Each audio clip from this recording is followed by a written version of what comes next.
Hello, Biodiversity team. I am Pam, and this is BiodiversiTalks, where we have conversations on biodiversity conservation with the most celebrated nature advocates in the ASEAN region. Hi, I'm Jerome.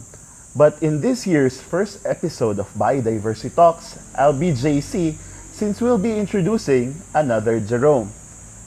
Join us as we welcome the new face of ASEAN Biodiversity. Let us welcome the new Executive Director of the ACB, Dr. Jerome L. Montemayor.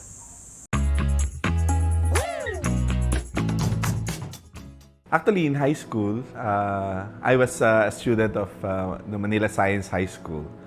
So our training was more on science and technology. So initially, my journey, my path to college and hopefully to a successful career after completing my undergrad. Originally, I was in robotics. At that time, robotics is a very new field, so there were only very few universities that were offering the course. So when I saw this model robotic arm being demonstrated in one of the science fairs, where I was, me and my friends and classmates were competing for a research award, we were exposed to the wonders of robotic arms. So that's where I started. I was supposed to be a robotics engineer. But then, I was also volunteering in college, and I was joining outreach work in urban poor communities. We had what we call Camp Kalikasan, or environmental camps during school breaks. And then it hit me that, I want to work more with people than with machines. And then later on, in working with people, I realized that their way of life, their livelihood, their entire aspiration for a better future is founded in the wellness of their environment. And there begins my journey in environment and biodiversity. I saw an advertisement, a local funding facility established to support biodiversity conservation and sustainable development in the Philippines. And this was like 30 kilograms younger. I was in my early 20s. That was my first real job in biodiversity work, and I was really new to the field because my background was in development work, which is also a very vast field: street children work, livelihood, policy advocacy for good governance, and then biodiversity.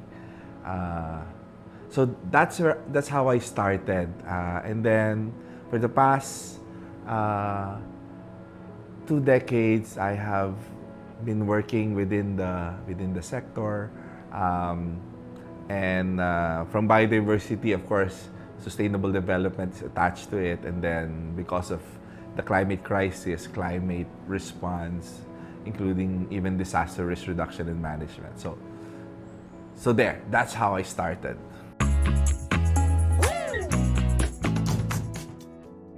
There was a very significant event that happened in the Philippines in November of 2013.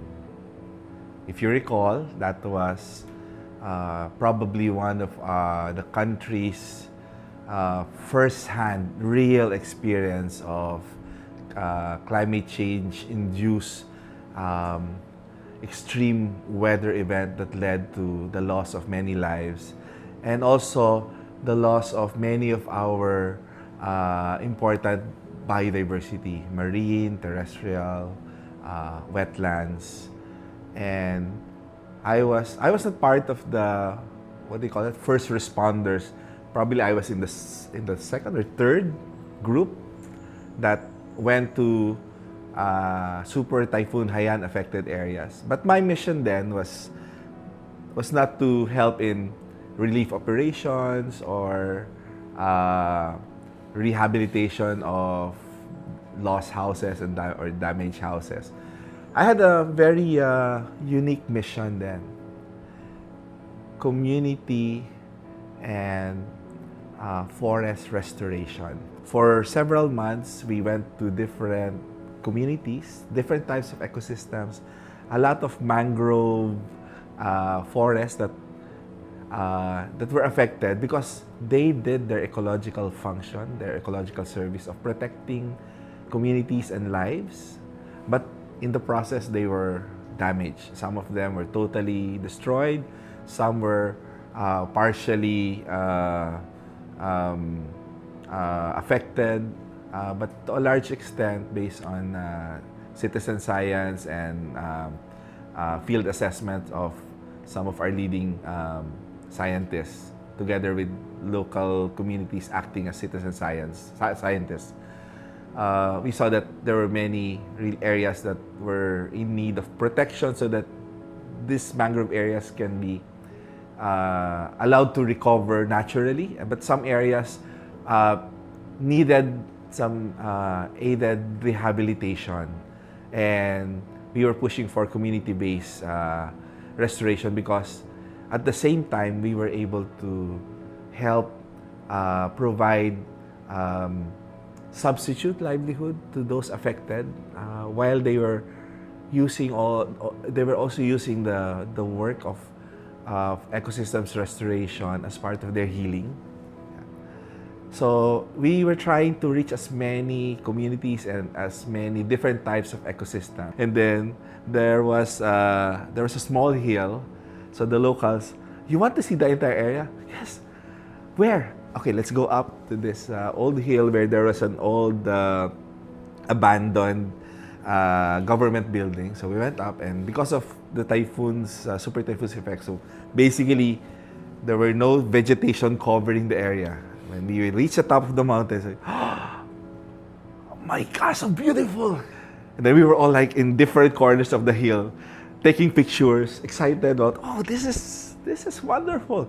It's the first time we saw a peatland, or what we suspected was a peat swamp forest, or peatlands, a type of peatlands. So we took a lot of pictures, and then so that's how I got hooked up in peatlands work in the Philippines, by accident or by divine providence, or what they say, from crisis. There are also opportunities born. So that was the spark that led me to do work in peatlands.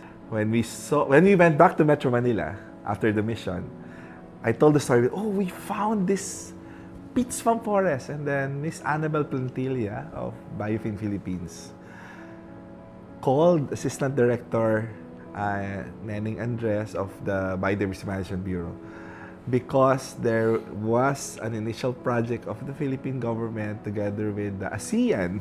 Oh, yeah. So now I see the connection why I'm here.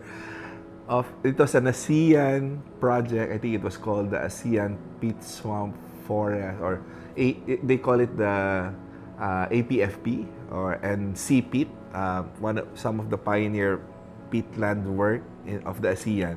And the Philippines was one of the participants or project partners. So when she learned that I went there and saw the peatlands, that was the final hook that got me into peatlands work. So if you can deduce from my life story, so I had experience working with the grassroots communities in different types of ecosystems, and lately in peatlands. But maybe just a little backtrack. I'm a firm believer of sharing experiences and knowledge, and I'm a lifelong learner. So when I learned uh, a lot about our local biodiversity, there was this natural hunger to, hey, what's our neighbors in the ASEAN and other countries in the other parts of the world who are equally blessed with the richness of biodiversity. What are they doing? How are they protecting and conserving their biodiversity, at the same time providing opportunities for communities, especially those that are in the margins, to have a better quality of life while they protect and preserve our unique, or their unique biodiversity. So I had opportunities working in regional networks, mostly in the CSO sector. And that was a very meaningful experience for me, working with different cultures, not just in ASEAN, but throughout Asia. And just before the pandemic, I was part of this network called the World Fair Trade Organization. And one of the fair trade principles is respect for the environment. So it's still connected to the environment while making sure that there's equity for people when it comes to producing, selling products. I was invited to become part of an ASEAN project, the SUPA, the Sustainable Use of Peatlands and Haze Mitigation in ASEAN. And there were two. It was a two parallel project. One was led by state actors. The other part was led by non-state actors. Initially, I was part of the team that implemented the non-state actors, SUPA 2, or People for Peat. And then towards the end, I was invited by DNR to help in the completion of our work for SUPA 1, the state actors' work on peatlands. And then that got me thinking, hey, I hope I can continue working with different cultures in the region. After completing my role in SUPA 1 and SUPA 2, I said, I think I want to do more regional work, because there's so many things to learn about peatlands, about ASEAN biodiversity, and it's really fun and fulfilling to be able to work with counterparts in different countries, especially during the SUPA project. I had counterparts in I think 7 or 8 countries within the ASEAN who are also pursuing peatlands conservation. So there's a natural question in me, okay, so what's next? But at that time, I was still busy serving the Foundation for the Philippine Environment, transforming how we do local grants making to support biodiversity conservation. And then an advertisement popped out in my social media newsfeed. The ASEAN Center for Biodiversity is looking for its new executive director. I said, but working with them in the past CBD global negotiations, said, they have very good people there. So it would be very exciting to work with them. But then I was not sure. So I said, okay, let me think about it. Let me discern. Maybe I can ask some signs from above if this journey is for me. Until one time, I was driving from home to the office, and then the route I chose was passing through the office of the Senate. So I was in the main road, and then there was a vehicle that came out from the Senate. So the traffic enforcer stopped me because there's a vehicle exiting. So as a courtesy, we let the vehicles out. Lo and behold, ASEAN Center for Biodiversity. The vehicle of the executive director just passed in front of me. Okay, is that a sign, Lord? Maybe it is. Here we are. So exciting days ahead, I hope. I think the first 100 days, it's really going to be me getting to know the team, this wonderful set of talented and highly competent group of individuals working together to serve the ASEAN, our ASEAN member states, our stakeholders in the 10 countries. And I was told that our services, our support is now being asked even outside ASEAN. So maybe we're doing something really good, and we want to make it even better.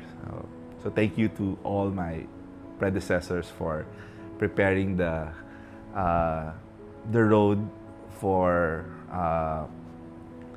me and the rest of the team to be an even bigger organization serving the needs of the region. And I would like to express our commitment to our ASEAN member states that we're here to support you, and we look forward to working even harder with you to bring us there to where we want to be by 2030.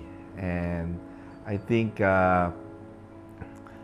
with us working together, the ASEAN way, dialogues, consensus building, creative resource generation, because resources is always never enough, but with us working together, I'm sure that we can mobilize more resources to support our aspirations for biodiversity in the ASEAN.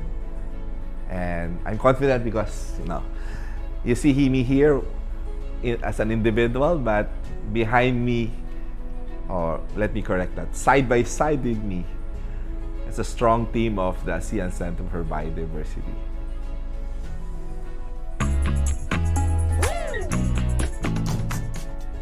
My dream for ASEAN biodiversity is our dream, a region where biodiversity is valued, conserved, restored, and wisely used, maintaining ecosystem services, sustaining a healthy planet, and delivering benefits essential for all people. Together, we can do it. Why? Because we are ASEAN Biodiversity. There you have it. And please remember to like, follow, and subscribe to our social media channels flashed on your screens. From all of us here at the ASEAN Center for Biodiversity, Happy World Environment Day!